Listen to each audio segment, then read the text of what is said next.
Hello, we are the Farber Consulting Group Incorporated, and we provide custom software development and database optimization.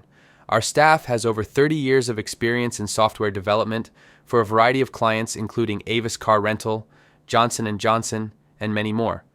We also specialize in custom ERP that includes CRM, inventory control, account receivable, QuickBook integration, warehouse management, and much more.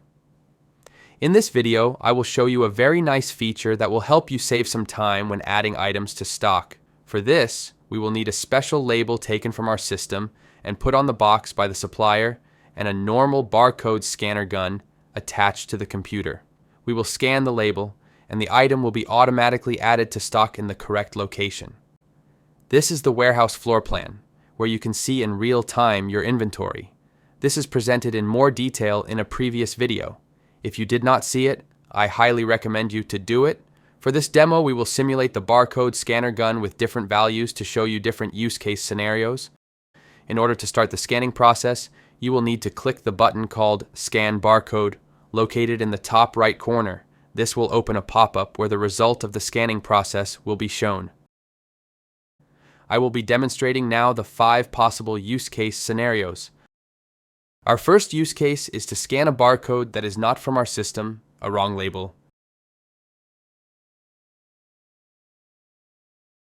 We have a message here on the bottom right.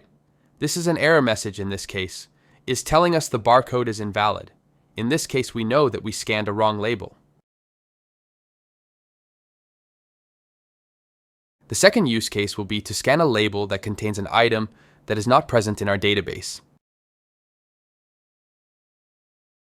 In this case, we will get an error message telling us the item is not found. The third use case will be to scan a label that contains an item from our database, but is not yet configured in any warehouse floor plan location.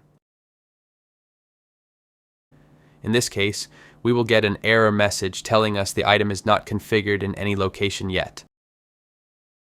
The next use case is actually our first success one. We will scan an item that is only configured to one location of the floor plan. As you can see in this case, we will get a success message telling us the item was added to stock.